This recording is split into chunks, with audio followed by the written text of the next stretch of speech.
السلام علیکم ورحمۃ اللہ۔ محترم ناظرین، علمی گلدستہ یوٹیوب چینل پر آپ کا خیر مقدم ہے۔ گزشتہ ویڈیو میں ہم نے سیکھا اور جانا تھا زبان کی 10 اہم خصوصیات کو۔ آئیے آج ہم بات کرتے ہیں زبان کی آموزش اور حصولیابی کے متعلق۔ تو زبان جسے آپ بھاشا کہتے ہیں، اور آموزش اور حصولیابی۔ آموزش یہ عام طور پر دوسری زبان سیکھنے کے متعلق استعمال کیا جاتا ہے، اور حصولیابی کا تعلق مادری زبان کے ساتھ ہے۔ آموزش جسے آپ ہندی میں ادھیگم اور انگلش میں لرننگ کہتے ہیں، لینگویج لرننگ، اور حصولیابی جسے آپ انگلش میں ایکویزیشن اور ہندی میں ارجن کہتے ہیں۔ تو پورے جملے کو آپ کس طرح کہیں گے؟ زبان کی آموزش اور حصولیابی، اسے آپ انگلش میں کہیں گے لینگویج لرننگ اینڈ ایکویزیشن، اور ہندی میں اسی کو آپ کہیں گے بھاشا ادھیگم اور بھاشا ارجن۔ تو آئیے آگے چلتے ہیں۔ زبان کیا ہے؟ زبان انسان کے خیالات، جذبات، احساسات اور ضروریات کی ترسیل کا وسیلہ ہے۔ ان تمام چیزوں کو آپ جانتے ہیں۔ خیالات، جو آپ کے دل میں کسی چیز کا خیال آتا ہے، جذبات، آپ کے دل میں امنگ، کسی طرح کے کسی کام کرنے کا جذبہ اور امنگ اور ایک طرح کی تمنا، اور احساسات، جن چیزوں کو آپ اپنے دل میں محسوس کرتے ہیں، اور ضروریات، جو چیزیں ہیں جن چیزوں کو آپ ضروری سمجھتے ہیں۔ یہ تمام چیزیں آپ دوسروں کو کیسے پہنچاتے ہیں؟ دوسروں کو ان تمام چیزوں کی اطلاع کیسے دیتے ہیں؟ تو زبان ہی کے ذریعے سے دیتے ہیں۔ اسی لیے کہا زبان انسان کے خیالات، جذبات، احساسات اور ضروریات کی ترسیل کا وسیلہ ہے۔ ترسیل مطلب پہنچانے کا ذریعہ ہے، وسیلہ مطلب ذریعہ اور سادھن ہے۔ ترسیل کو آپ ہندی میں سنچار اور وترن کہہ سکتے ہیں، اور انگلش میں اسے آپ ڈیلیوری بھی کہہ سکتے ہیں۔ زبان سماجی تعاملات یعنی سوشل انٹریکشن کا نتیجہ ہے۔ زبان سماجی تعاملات، سماجی تعاملات مطلب ساماجک سمپرک۔ سماجی تعاملات کا مطلب ساماجک سمپرک، اس کا کیا ہے؟ نتیجہ ہے۔ زبان سماجی تعاملات یعنی سوشل انٹریکشن، مطلب کیا ہوا؟ ساماجک سمپرک کا نتیجہ ہے۔ سماجی تعاملات کی ہی وجہ سے بچہ نقل یعنی امیٹیشن کے ذریعے زبان سیکھتا ہے۔ امیٹیشن مطلب انوکرن کے ذریعے سے بچہ زبان سیکھتا ہے۔ ماحول میں رہ کر ایک دوسرے سے تال میل کے ذریعے سے ہی بچہ زبان کو سیکھتا ہے۔ ماہرین لسانیات زبان کو لغت اور قواعد کا امتزاج مانتے ہیں۔ ماہرین لسانیات مطلب منوویگیانک، جسے آپ انگلش میں سائیکولوجسٹ کہتے ہیں۔ ماہرین لسانیات مطلب سائیکولوجسٹ اور منوویگیانک، یہ کیا کہتے ہیں کہ زبان دو چیزوں سے مل کر بنا ہے۔ امتزاج مطلب ملاوٹ۔ ایک لغت، جسے آپ ڈکشنری کہتے ہیں، لیکسیکن کہتے ہیں، اور قواعد یعنی گرامر، ان دونوں کا امتزاج مطلب ان دونوں سے مل کر بنا ہے۔ قواعد اور گرامر اور ڈکشنری سے مل کر ہی زبان بنتا ہے۔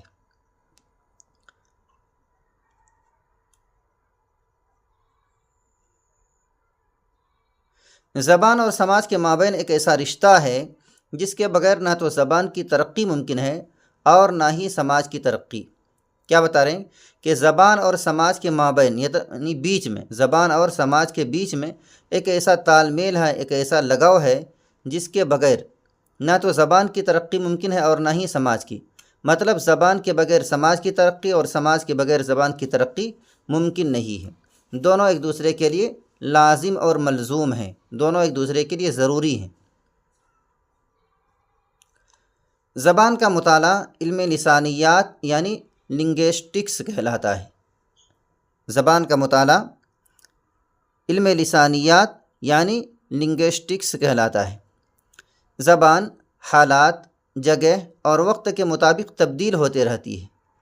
الگ الگ حالات میں الگ الگ زبانیں بولی جاتی ہے، الگ الگ جگہوں میں الگ الگ بھاشائیں بولی جاتی ہیں، اور الگ الگ وقت میں ان تمام چیزوں کی وجہ سے زبان میں تبدیلی ہوتے رہتی ہے، چینجنگ ہوتے رہتی ہے۔ زبان کی مندرجہ ذیل دو صورتیں ہیں۔ مندرجہ ذیل مطلب نمن لکھت دو صورتیں ہیں، ظاہری صورت اور معنوی صورت۔ ظاہری صورت جو ہمیں نظر آتی ہے، معنوی صورت جو ہمیں نظر تو نہیں آتی لیکن اس کے میننگ سے ہم سمجھتے ہیں۔ تو ظاہری صورت الفاظ کا استعمال، خوبصورت تراکیب، لفظ و نثر وغیرہ ہے۔ الفاظ شبد اور ورڈ استعمال جسے آپ یوز کرتے ہیں، تو شبد کا پریوگ، خوبصورت تراکیب، تراکیب کہتے ہیں جوڑنے کو، چند جملوں کو، چند لفظوں کو آپ جوڑ دیں اسی کو کہتے ہیں تراکیب۔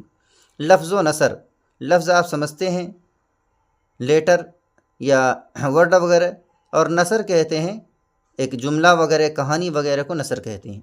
تو ظاہری صورت کیا ہوئی؟ الفاظ کا استعمال، خوبصورت تراکیب، لفظ و نثر وغیرہ، یہ سب ظاہری صورتیں ہیں۔ معنوی صورت، اس میں الفاظ کے معنی اور خوبیاں بیان کی جاتی ہیں۔ الفاظ کے جو معنی ہوتے ہیں اس کو ہم دیکھتے نہیں ہیں بلکہ اس کو سمجھتے ہیں، اس کے معنی کے اندر کیا خوبی ہے یا کیا خامی ہے۔ خوبی اور خامی مطلب اچھائی اور کمی، دونوں کو ہم کیا کرتے ہیں؟ سمجھتے ہیں، نظر نہیں آتا ہے۔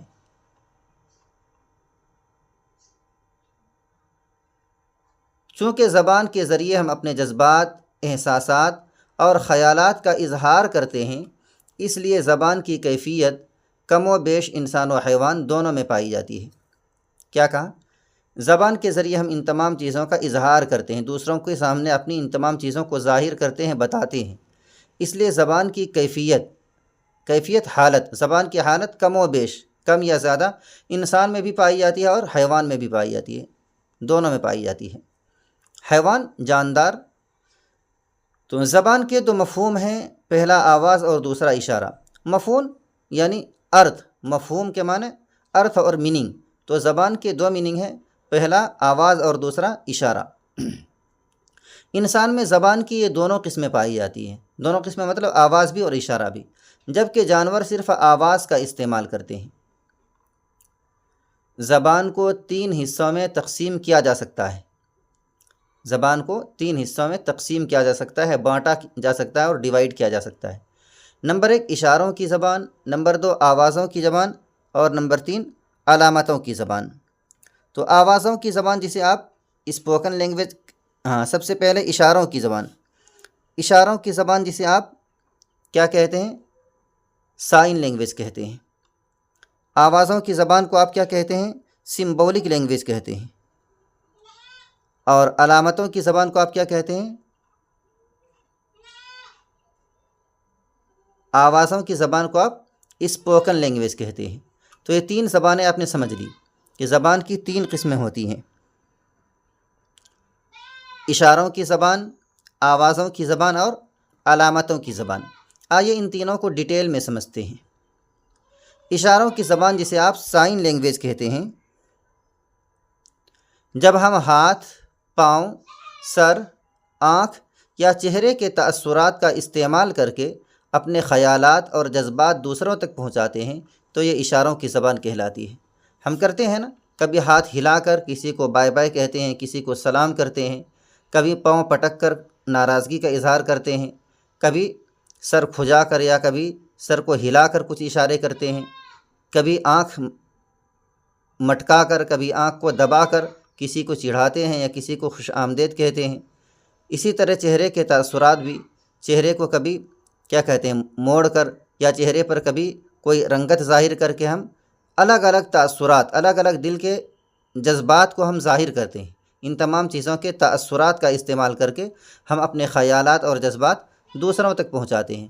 تو یہ تمام چیزیں جو ہم استعمال کرتے ہیں دوسروں کو کسی کام کے متعلق خبر کرنے کے لیے، ہاتھ، پاؤں، سر، آنکھ یا چہرے کے تأثرات، تو یہی سب کیا ہے؟ یہی سب اشاروں کی زبان کہلاتی ہے۔ یہ مرحلہ کہہ سکتے ہیں، یہ حالات زبان کی نشو و نما کا پہلا مرحلہ ہے۔ سب سے پہلا مرحلہ زبان کے سیکھنے کا یہیں سے شروع ہوتا ہے۔ جب چھوٹا سا بچہ ہوتا ہے ہم ان کو ہاتھ سے ہی اشارہ کرتے ہیں، نزدیک بلاتے ہیں، اسے شاباشی دیتے ہیں۔ تو یہ کیا ہے؟ زبان سیکھنے کا سب سے پہلا مرحلہ ہے، نشو و نما کا، زبان کی بڑھوتری کا، زبان کی ترقی کا سب سے پہلا مرحلہ ہے۔ عام طور پر اشاروں کی زبان 3 طرح کی ہوتی ہے۔ نمبر 1 بصری، اگر اسے بصارت کہتے ہیں تو اور زیادہ بہتر ہے۔ بصارت، سماعت اور لمس۔ بصارت مطلب دیکھنا، سماعت سننا اور لمس چھونا۔ نمبر 1 بصری یعنی بصارت، جسے ہم آنکھوں سے دیکھتے ہیں، جیسے چہرہ، آنکھ، بھوں کی جنبش، ہاتھ وغیرہ۔ تو ہم کبھی بصارت کے ذریعے بھی کیا کرتے ہیں، کچھ اشارہ کرتے ہیں، چونکہ یہ کس کی زبان ہے، اشاروں کی زبان کی 3 قسمیں ہیں۔ نمبر 1 بصری یعنی بصارت، کبھی ہم کیا کرتے ہیں، آنکھ سے دیکھتے ہیں، جسے ہم آنکھوں سے دیکھتے ہیں، جیسے چہرے کے ذریعے سے ہم اشارہ کرتے ہیں، آنکھ کے ذریعے اشارہ کرتے ہیں، بھوں کے ذریعے اشارہ کرتے ہیں، اور بھوں کی جنبش مطلب بھوں کو حرکت دے کر، بھوں کو ہلا کر، اور ہاتھ وغیرہ سے بھی، ان تمام چیزوں سے ہم اشارہ کر کے کسی کو اپنے جذبات، احساسات وغیرہ کی خبر دیتے ہیں۔ تو یہ بھی کیا ہے، اشاروں کی زبان کی ایک قسم ہے بصری، مطلب دیکھ کر، جسے دیکھتے ہیں ہم، ان تمام چیزوں کو ہم دیکھتے ہیں، چہرے کے اشارے کو، آنکھ کے اشارے کو، بھوں کے اشارے کو، اور بھوں کی جنبش کو، ان تمام چیزوں کو ہم دیکھ سکتے ہیں، دیکھتے ہیں۔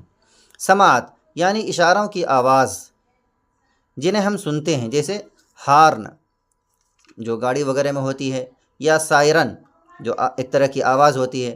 ہارن یا سائرن بجانا، دستک دینا مطلب آواز دینا دروازے پر، چٹکی بجانا، تو یہ تمام کی تمام چیزیں بھی کیا ہیں، اشاروں کی زبان ہی کا ایک حصہ ہے، سماعت۔ نمبر 3 لمس یعنی چھو کر اشارہ کرنا، جیسے چکوٹی کاٹنا جسے ہم چٹی کاٹنا کہتے ہیں، ہاتھ دبانا، کوہنی مارنا، یہ سب بھی کسی نہ کسی چیز کے لیے اشارہ ہی ہوا کرتا ہے۔ چٹی کاٹ کر کبھی کسی کو مذاق کرنا، کسی کو پریشان کرنا، ہاتھ دبا کر کسی چیز کا اشارہ کرنا، یا کوہنی مار کر کسی کو کوئی چیز سمجھانا، یہ تمام کی تمام اشاروں ہی کی زبانیں ہیں۔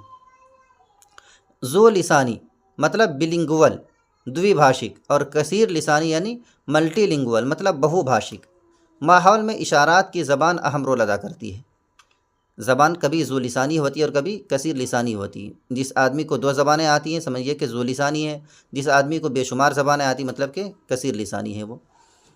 تو ماحول میں اشارات کی زبان اہم رول ادا کرتی ہے۔ اشارات کی زبان کا کمزور پہلو یہ ہے کہ اس کے ذریعے مجرد تصورات یعنی ابسٹریکٹ کانسیپٹ پیش نہیں کیے جا سکتے۔ مجرد تصورات اسطت اودھارنائیں، مجرد کہتے ہیں صرف اور خالی کو، تصورات وہی دل کے جذبات، خالی جذبات، صرف جذبات۔ تو کیا کہا، اشارات کی زبان کا کمزور پہلو یہ ہے کہ اس کے ذریعے خالی تصورات کو پیش نہیں کیا جا سکتا۔ نمبر 12 آوازوں کی زبان، جسے آپ اسپوکن لینگویج کہتے ہیں، مطلب دھونیوں کی بھاشا۔ زبان کا سیکھنا ایک اکتسابی عمل یعنی ایکویشن پروسیس ہے۔ کیا ہے؟ ایکویشن پروسیس ہے۔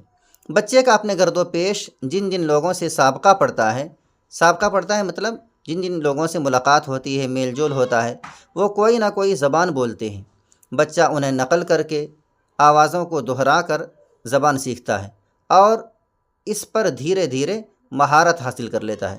اسی ماحول میں بول کر، سن کر، اس کو دہرا کر آہستہ آہستہ اس زبان کا ماہر ہو جاتا ہے، اس کا اسکلز حاصل کر لیتا ہے، اور اس کا کوشل حاصل کر لیتا ہے۔ مہارت کے معنی اسکلز اور کوشل۔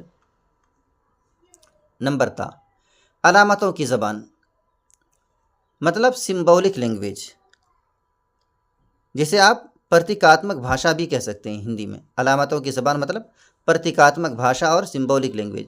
جب کسی آواز کو کسی مخصوص علامت سے ظاہر کیا جاتا ہے تو وہ لفظ یا آواز اس معنی کے لیے علامت بن جاتا ہے اور تحریر کی شکل لے لیتا ہے۔ تحریری شکل زبان کی ایک مستقل شکل ہے۔ تحریری زبان آوازوں کے بغیر ادھوری ہے۔ کیا کہنا چاہا؟ جب کسی آواز کو کسی مخصوص علامت سے ظاہر کرتے، مثال کے طور پر آپ لکھیں گے با، یہاں سے آپ شروع کریں گے، ایسے لکھیں گے با، نیچے نقطہ دیں گے با، تو کیا کہا کہ کسی آواز کو مخصوص علامت سے ظاہر کیا جاتا ہے۔ جو با آپ بول رہے ہیں، اگر با آپ لکھیں گے نہیں تو سمجھنے والا کبھی نہیں سمجھے گا کہ با کیا ہوتا ہے۔ تو جب آپ آواز نکال رہے ہیں اور اس کے ساتھ ایک علامت بھی اسے بتا رہے ہیں کہ اس طرح سے با ہوتا ہے، اس طرح سے جیم ہوتا ہے، تو پھر کیا سمجھ میں آیا؟ یہی بتانا چاہ رہے کہ جب کسی آواز کو کسی مخصوص علامت سے ظاہر کیا جاتا ہے تو وہ لفظ یا آواز اس معنی کے لیے علامت بن جاتا ہے۔ اب با کے لیے علامت کیا بنا؟ اس طرح کی لمبی والی، تھوڑی سی اوپر، پھر لمبی، پھر اوپر، تو یہ کیا علامت بن گئی؟ با کی یہ علامت بن گئی۔ لفظ با جب آواز نکالیں گے تو سامنے والے کے ذہن میں یہ با والی شکل آئے گی، یہ کہہ رہے ہیں۔ اور تحریر کی شکل لے لیتا ہے، تحریر کی شکل یہی لے لیا۔ تحریری شکل زبان کی ایک مستقل شکل ہے۔ بالکل صحیح کہہ رہے ہیں۔ جتنے بھی دنیا میں معتبر زبانیں ہر ایک کی تحریر ہے۔ تحریری زبان آوازوں کے بغیر ادھوری ہے۔ صرف لکھا جائے اور اس کے لیے کوئی آواز متعین نہ ہو تو وہ ادھوری ہے۔ تحریری زبان آوازوں کے بغیر ادھوری ہے۔ تو یہ تھا آج کا سبق زبان کی آموزش اور اکتساب سے متعلق۔ مجھے امید ہے کہ آپ کو یہ لیسن اور یہ آج کی ویڈیو کافی پسند آئے گی۔ اگر ویڈیو پسند آئے تو خود بھی لائک کریں، اپنے دوست و احباب کے ساتھ شیئر بھی فرمائیں، اور اس طرح کی مزید ویڈیوز کے لیے، خاص طور پر سی ٹیٹ کے تمام ویڈیوز کے لیے ہمارے ساتھ بنے رہیں گے۔ اور جب تک کے لیے آپ اگر ہمارے یوٹیوب چینل پر نئے ہیں تو ضرور ہمارے چینل کو علمی گلدستہ کو سبسکرائب فرمائیں۔ شکریہ، جزاکم اللہ خیرہ۔